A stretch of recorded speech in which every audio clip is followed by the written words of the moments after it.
Good morning, everybody. Welcome to Lowry at Home, episode 81. I am your host, Naturalist Kirk. Thank you for being with me again here this morning. And today, the guest is going to be me. I'm going to be the guest on the show, and I'm bringing back a segment that we first came up with last spring during the lockdown called Do Try This at Home. So let's roll the intro.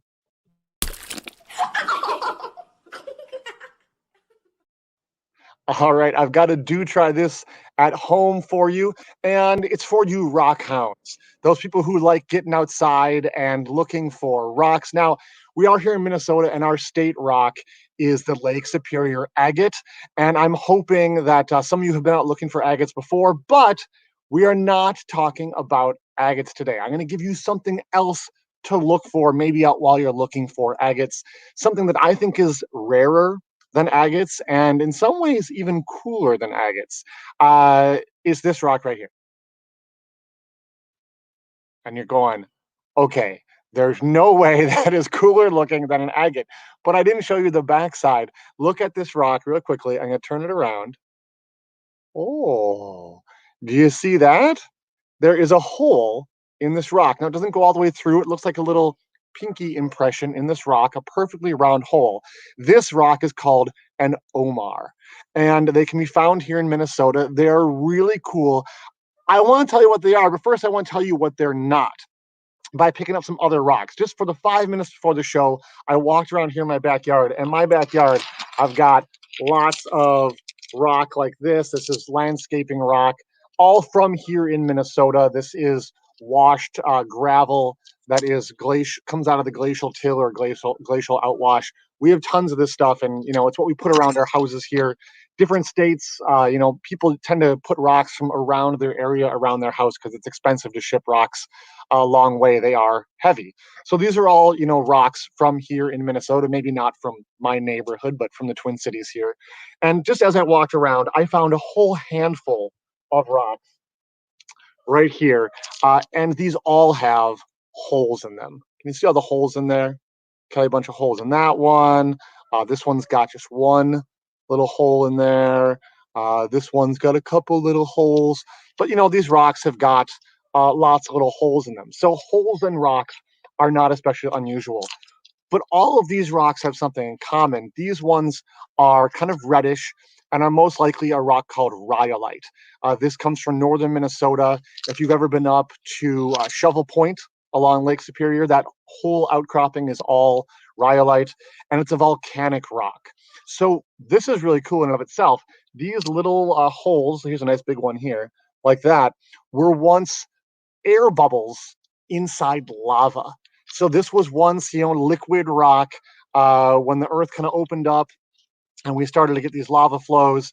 And you only get the bubbles at the surface. It's kind of like when you open like a bottle of pop or a carbonated beverage and all the little bubbles come out.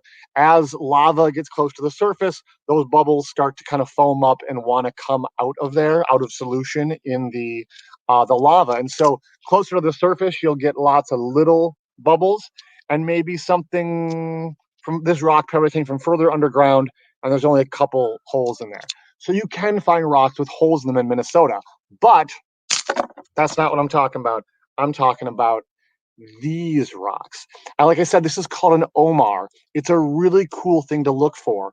The word Omar actually comes from Omarolic, is sort of the big name for this.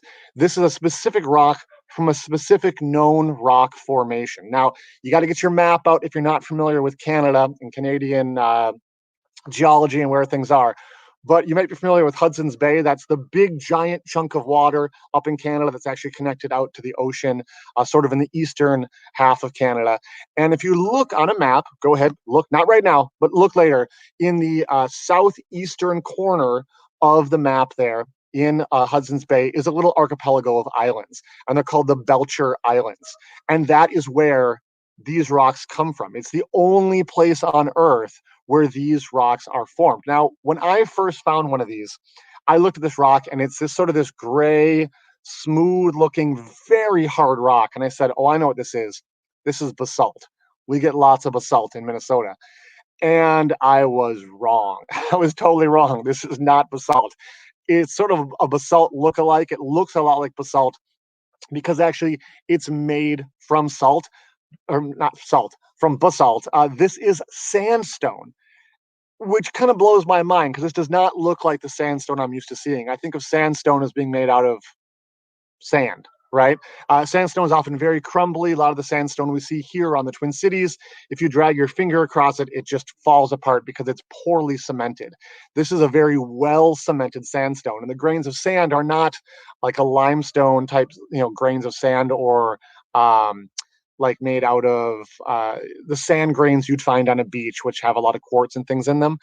This sandstone is made out of sand that is essentially ground up silt and sand from basalt. So the reason it looks like basalt is it's made from ground up basalt that has been re-cemented together into a sandstone.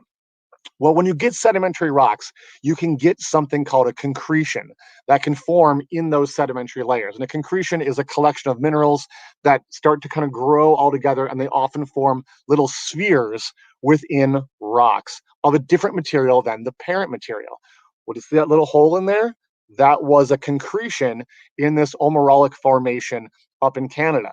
When glaciers came over North America, they broke up a lot of that rock and broke up rocks from the Omarolic formation and started to push them south. They got pushed to places like Minnesota. They got pushed to Wisconsin, Ohio, a lot of the states around the Great Lakes. You can find these rocks. And the cool thing is we can trace these rocks directly back to that one small rock formation in Canada. If you look at all the rocks in Hudson's Bay, the Omarolic formation of rocks is about a quarter of 1% of all the rocks in Hudson's Bay. So this is a pretty small formation. The fact that we can find rocks from it all over our area here is great evidence of the glaciation that happened that pushed a lot of rocks here to Minnesota. So my do try this at home for you is try to go out and find one of these rocks.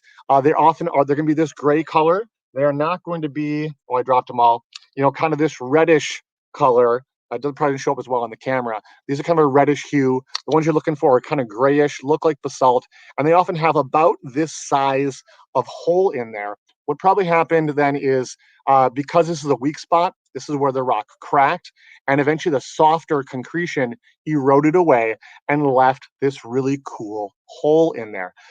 These are rarer to find, at least here on the Twin Cities, than say like agates.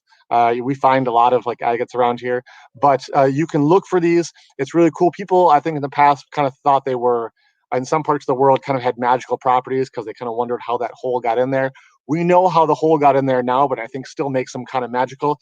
I have a few in my collection. I've got this one that I found right here in my yard just this week. I also have one of my favorite ones, this big one right here, that a student brought in and gave to me back in 2008. So I've had this one for quite a while, but I only have about 4 or 5 of these in my entire collection, compared to, like buckets full of agates that are out here. If you have a yard that has, lots of landscape rock, you can start looking around, look at some of those gray colored rocks, and maybe you too can find one of these Omars, which are really cool rocks we can find here in Minnesota. Now, if you do find an Omar, I want to see it. So come back to this video and post a photo in the comments on, say, Facebook. And I'd love to see what you are finding out there.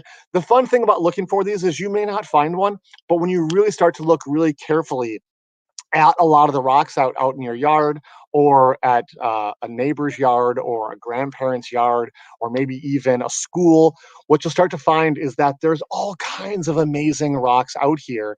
And the more you're looking for a little treasure hunt like an Omar, you may find all kinds of other beautiful rocks that you can study and learn about and add to your collection. So I hope you enjoyed today's Lowry at Home and a little quick lesson on what an Omar is and how you can find one maybe near you. So good luck. Maybe you can find one of these Omars from way up in Canada somewhere around your house. I hope everybody had fun today on Lowry at Home with our Do Try This. We'll see you out at Lowry, or see you next week at Lowry at Home. Everybody have a great day. Bye-bye.